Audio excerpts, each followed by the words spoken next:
Lagian naman, diba kaya?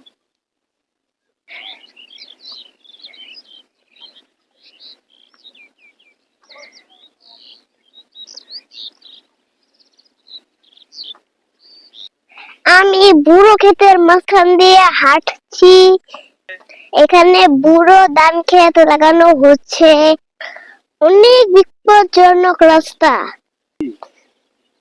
যদি পিছলা খেয়ে পড়ে রে ভাই, একদম তো মাটির নিচে যাবো। একটু তো যেতে পড়ছিলাম, প্রচুর পানি হয়। এগুলো বুড়ো ধান ক্ষেত, মাত্র কিছুদিন হলো লাগানো হয়েছে। এখানে শুধু এক সিজন ফসল হয়। ধান খেতটা শেষ হয়ে গেলে সকল কষ্ট হলেও অনেক ভালো লাগছে। এই রাস্তা দিয়ে হেঁটে হেঁটে আমি চলে যাব নানির বাড়ি। আমার বাবার বাড়ি আর নানির বাড়ি পাশাপাশি গ্রাম। মাঝখানে নদীটা পার হলে আমাদের নানির বাড়ির এলাকায়। ওই সামনে বন্ধুরা উঁচু জায়গাটা দেখতে পাচ্ছেন, ওইখানে আমার নানির বাড়ি। চতুর্দিকে অনেক মানুষ কাজ করছে, কেউ ক্ষেত লাগাচ্ছে, কেউ বা খেতে পানি দিচ্ছে, কেউ মাটি কেটে ক্ষেত সমান করছে, কে অন্যরকম সুন্দর পরিবেশ। একটু পরে দুপুরে খাওয়ার সময় হবে। এখানে যে সবকিছু কত সুন্দর কাজ করছেন, তারা বাড়ি থেকে অনেকে খাবার নিয়ে এসেছে। এখানে মাঝখানে নদীর উপর বসে ওরা খাবার খাবে। এই যে এখানে একজন কৃষক বসে একটু জিরিয়ে নিলেন।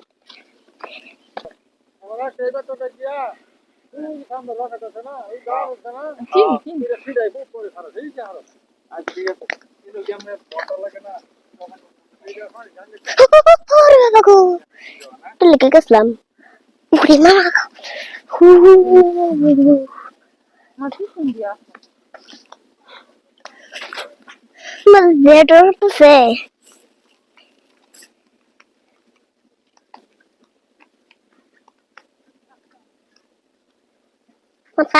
জুতো খাওয়া শুরু করে, ময়লা জুতা। একদিন আমার এই ময়লা জুতো খাওয়া শুরু করছে। এগুলি ধানের চারা, এগুলিকে আমরা চালা বলি।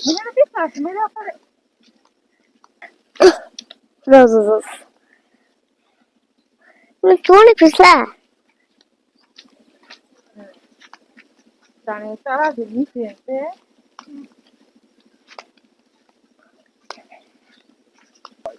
এগুলো উঠিয়ে ধান ক্ষেত রোপণ করা হয়। সুন্দর একদম সুন্দর সুন্দর দি কি সুন্দর না?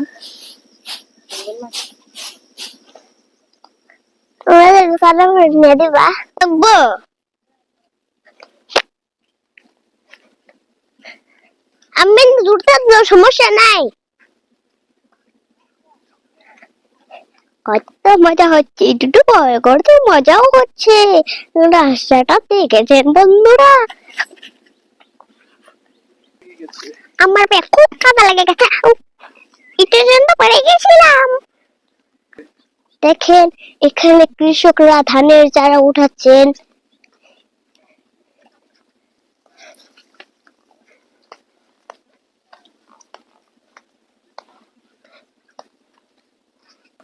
এটা খুব বিপজ্জনক পথ, কাদায় পড়ে যাবো, পিছলে খেলেই কাদায় পড়ে যাবো।